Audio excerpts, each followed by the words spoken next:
మన ఊర్లో చూస్తాం కదా, ప్రతి ఇంట్లో లక్ష్మీదేవి ఫోటో కంపల్సరీ ఉంటుంది. అవును. ప్రతి ఇంట్లో ఆమెకు నిత్య పూజలు జరుగుతూనే ఉంటాయి. అయినా కూడా ఎందుకు వాళ్ళని కరుణించదు లక్ష్మీదేవి? ఎందుకు ఎవరో ఒకరిద్దరిని కరుణిస్తుంది. ఎందుకు అలా అనుకుంటున్నారు? ఇప్పుడు లక్ష్మీదేవి మీ దగ్గరే ఉండిపోతే ఉమ్, మీకు మంచా చెడా? ఓకే. ఉదాహరణకి ఆ, మీరు వడ్డీ వ్యాపారం చేసేవారు, అవును. మీ దగ్గర స్థిరంగా డబ్బు ఉండాలని కోరుకుంటారా? లేదు, రొటేషన్ అవ్వాలనేగా. అంతేగా. మరి అది మీ దగ్గర ఆ సిచ్యువేషన్ కరెక్ట్ కాదు. ఆ, అలాగే డబ్బు అన్నది ఎప్పుడూ కూడా కరిమింగిన వెలగపండులోని గుజ్జు వలె పోతుంది. ఉమ్, వచ్చేది ఏదైనా ఉంటే కొబ్బరికాయలోకి నీళ్ళు ఎలా వస్తాయో అలా వస్తుంది అన్నాడు. ఉమ్, ఉమ్, చాలా వింత. ఇందాక అదే చెప్పాను, ఉమ్, మనం ఎంత సంపాదించాలి అన్నది ఆల్రెడీ రాసి పెట్టేసి ఉంటుంది. ఓకే. అందులోంచి వచ్చిందో ఏకాదశి ఉపవాసం. మీకు దాంట్లో ఉన్న శాస్త్రీయత తెలీదు.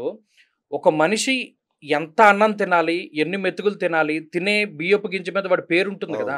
మన ఋషులు ఏం చేశారంటే, ఉదాహరణకి మనం ఇంత అన్నం తినాలని రాసి పెట్టుంది, ఇవాళ మానేసేవారు.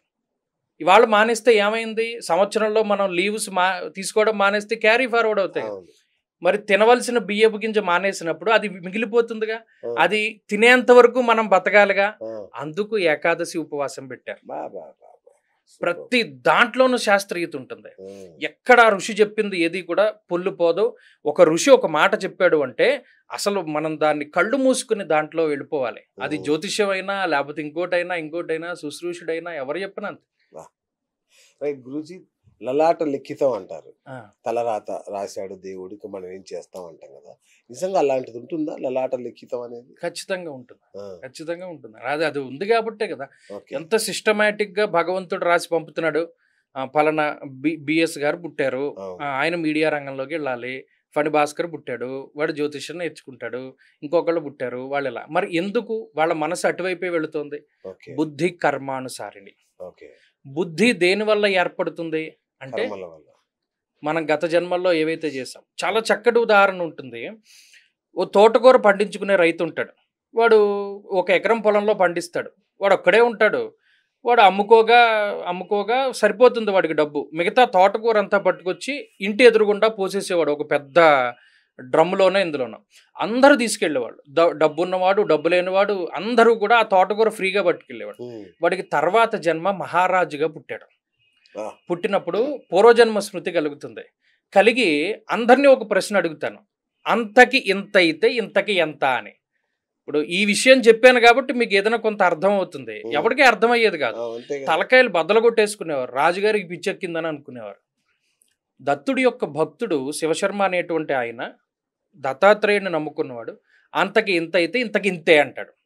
రాజు వచ్చి వాడి కాళ్ళ మీద పడతాడు. దీని మీనింగ్ ఏంటి అంటే, అంతకి ఇంత అంటే అన్ని తోటకూర, అంత తోటకూర నేను దానం చేశాను కాబట్టి వాళ్ళ మహారాజుగా పుట్టాను. మహారాజుగా పుట్టిన నేను బళ్ళకి బళ్ళు తోటకూర దానం చేస్తున్నా. మరి తోటకూర దానం చేస్తే మళ్ళీ తోటకూర జన్మే వస్తుంది. ఎందుకు? అప్పుడు వీడికి ఏమీ లేదు, ఉత్త తోటకూరే పండించేవాడు, వీడి దగ్గర ఉన్నదంతా దానం ఇచ్చేవాడు. ఇవాళ వీడు మహారాజు అంటే వీడు ఎంత దానం చేయాలి? రత్నాలు చేయాలి, వైఢూర్యాలు చేయాలి, లేకపోతే భూదానాలు చేయాలి. వీడు సంపాదించుకుని వీడు తినగా మిగిలినదంతా దానం చేయాలి. అలా చేయకుండా మళ్ళీ తోటకూరే దానం చేస్తున్నాడు. మళ్ళీ తోటకూర జన్మే వస్తుందని. ఇది ఎక్కడి నుండి వచ్చింది? తపః పరం కృతయుగే త్రేతాయాం ధ్యానముచ్యతే ద్వాపరే యజ్ఞమిత్యాహు దానమీవ కలవు యుగే. కలియుగంలో దానమే చేయమన్నాడు. ఓకే. ఇంకా ఏమీ చేయొద్దన్నాడు. ఈ చేతిలోంచి ఈ చేతిలోకి వచ్చేలోపు ఐడియా మారిపోతుంది. ఇవ్వాలనుకున్నది ఇచ్చేయి, ఎడం చేతితో ఇచ్చినా దోషంలా. ఇవ్వాలనుకున్నది నువ్వు సంపాదించుకోగా మిగిలిన దాంట్లో లేదో 100 రూపాయలు సంపాదించుకుంటే 10 రూపాయలు దానం చెయ్యి, అతిగా అపాత్ర దానం చెయ్యకు.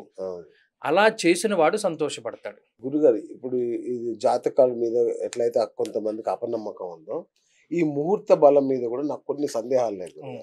అంటే అందరం చక్కటి ముహూర్తాలు పెడతారు, మీరు పెడతారు, ఇంకా పెద్ద పెద్ద దైవజ్ఞులు, అద్భుతమైన పండితులు పెట్టిన ముహూర్తాలకే చేసుకుంటారు పెళ్ళిళ్ళు కానీ వ్యాపారాలు కానీ. కానీ విధ్వంసం జరిగిపోతుంది ఏది చక్కగా.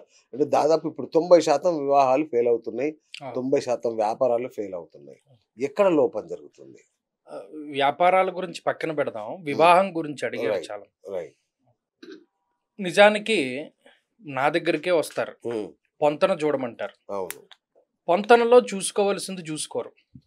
ఉదాహరణకి నాకు రీసెంట్గా వచ్చిన జంట, మీ ఇద్దరం ప్రేమించుకుంటున్నామండి, జాతకాలు చూడాలండి. నేను ఒకళ్ళకి మొహమ్మే చెప్తా, ప్రేమించుకుంటున్నప్పుడు నందోరాజా భవిష్యత్, అసలు నువ్వు జాతకం చూడకు, వెళ్ళిపో, ఏదైతే అది అవుతుంది దూకే. జాతకం చూసుకున్న దగ్గర నుండి ఉదాహరణకు ఆ అమ్మాయి కుజదోషం ఉంది, నీకు లేదు, అది కుదరదు. ధనే వ్యయే చపాతాళే జామిత్రే చాష్టమే కుజే స్త్రీణాం భర్తృ వినాశాయ పుంసాం భార్యా వినశ్యతి అన్నాడు. అసలు దాంట్లో ఆప్షన్ ఏం లేదు, చేసుకోకూడదు అన్నప్పుడు చేసుకోకూడదు. ఇప్పుడు దీనికి ఏమైంది, కుజదోషానికి ఏదైనా రెమెడీ ఉంటుంది కదండి, ఆ రెమెడీ అన్నది మొదలు పెట్టిన నాడు ఏమవుతుంది, తినేస్తారు. ఎవరు చేస్తారండి? ఇప్పుడు శాంతి కమలాకరం అనే ఒక గ్రంథం ఉంది, అసలు దాని పేరే చాలా మందికి తెలియదు. 1986 లాస్ట్ ప్రింట్, ఇవాళకి లేదు ప్రింట్. నేను కష్టపడి వెతగ్గా నాకు ఒక జిరాక్స్ కాపీ దొరికింది. దాంట్లో గోముఖ ప్రసవ శాంతి. అసలు ఈ పేర్లు ఎవరికి తెలుసు? తల్లిదండ్రుల నక్షత్రాల్లో పుట్టిన వాళ్ళు గోముఖ ప్రసవం చేసుకోవాలి. అంటే ఏంటి, తల్లిదండ్రుల నక్షత్రాల్లో పిల్లాడు కానీ పిల్ల కానీ పుడితే దోషం. అప్పుడు ఈ పిల్లాడు పిల్ల మళ్ళా గోముఖం నుండి బయటకు వచ్చినట్టు దాన్ని గోముఖ ప్రసవ శాంతి అన్నాడు. దానికి సంబంధించిన ప్రయోగాలు ఇవన్నీ శాంతి కమలాకరంలో ఉంటాయి, చాలా ఉంటాయి. అలాగా నాళావేష్ట ఉంటుంది, లేదు ఇప్పుడు చెప్పినటువంటి ఈ కుజదోషాలకి రెమెడీల కింద చూసుకునేటువంటివి ఉంటాయి. అవి ఇవన్నీ ఆవిడకి తెలుసు. వాళ్ళకి కావాల్సింది ఏంటంటే ఆ మోజులో ఉన్నప్పుడు పెళ్లి చేసేసుకోవడం. ఇప్పుడు ఊడిపోయేది ఉంటే అది ఫెవికాల్తో అతికించినా ఫెవిస్టిక్తో అతికించినా అదేం నిలబడుతుంది? దానికి ముహూర్తం గురించి కాదు, 90% ఆ పొంతన కుదరట్లా. దీంట్లో ఏకనక్షత్ర దోషాలు ఉంటాయి, అది ఎవరు చూసుకోరు. లగ్నాలు ఉంటాయి, చంద్రలగ్నాలు ఉంటాయి, కుజదోషాలు ఉంటాయి, వేద నక్షత్రాలన్నీ అసలు ఆ పేరే వాడికి తెలియదు కదా. వేద నక్షత్రం అని ఉంటుంది. ఉదాహరణకి పూర్వాషాఢకి పుష్యమి వేద నక్షత్రం అవుతుంది. అది చేసుకున్నవాడు ఏమవుతాడు? ఇవేమి మరి ఎవరికి తెలియనప్పుడు అవి ఎలా నిలబడతాయి?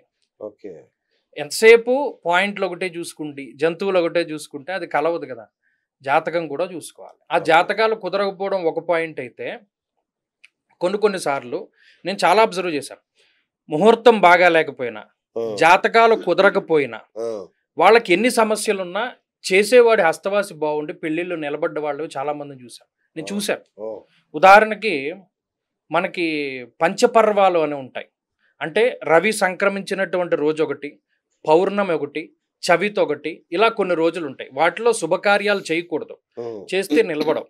అలాగే కొన్ని సూత్రాలు కుండబద్దలు కొట్టినట్టు చెప్తాడు. ఏమిటి? వివాహే గురు పుష్యేతు షాణ్మాసాం మరణం ధ్రువం. ఎన్ని నెలల్లో చచ్చిపోతారు ఇలా చేసుకున్నవాడు అన్నది కూడా, వివాహం చేస్తే ఇలాగా, గృహప్రవేశం చేస్తే ఇలాగా, గృహారంభం చేస్తే ఇలాగా.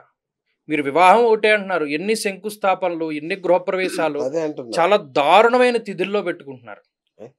చైత్ర మాసే గృహారంభే ధనధాన్య పశుక్షయం. ఇది బెస్ట్ ఎగ్జాంపుల్, సందర్భం వచ్చింది కాబట్టి చెప్పాను. ఆషాఢ మాసంలో గృహారంభం చేయకూడదు, ఆషాఢే గోకులం హంతి అన్నాడు. ఒక ఆయన అతి తెలివైన ఆయన ఆషాఢ మాసంలో నేను చేస్తా అని చెప్పి చేశాడు. చేసిన కొంతకాలానికి భార్య గతించింది, రెండో పెళ్లి చేసుకున్నాడు, రెండో భార్య గతించింది, కుటుంబం లేదు, పిల్లలు ఆయన దగ్గర ఉండరు. గోకులం హంతి, గోకులం హంతి అంటే ఏంటి? కుటుంబం లేదు, ఉండదన్నాడు. పుష్యే చాగ్ని భయం చేయవా, పుష్యమాసంలో చేస్తే అగ్ని భయం, ఆ ఇల్లు దగ్ధమైపోతుంది అన్నాడు. మరి ఇవన్నీ శాస్త్రంలో చెప్పినప్పుడు మనం ఎందుకు ఫాలో అవ్వం? ఇది పెళ్ళిళ్ళు ఫెయిల్ అవ్వడానికైనా లేకపోతే వ్యాపారాలు ఫెయిల్ అవ్వడానికైనా ఫస్ట్ ఇండివిజువల్గా వాళ్ళ జాతకం. ఇప్పుడు మీ జాతకంలో వ్యాపారం చేసే యోగం లేదనుకోండి, మీరు వ్యాపారం చేయకూడదు. అంతేగాని ఉద్యోగం మానేసి వ్యాపారం చేస్తూ కొన్ని రెమెడీలు ఉంటాయి. వ్యాపారంలో కోట్లు గణించాలంటే ఎర్రమోట్లో యాలకులు లవంగాలు కట్టుకోవాలి. ఈ లెక్కన మరి మిలీనియర్లు వాళ్ళు ఎన్ని లవంగాలు ఎన్ని యాలకులు వాళ్ళు నోట్లో వేసి తిరిగారు.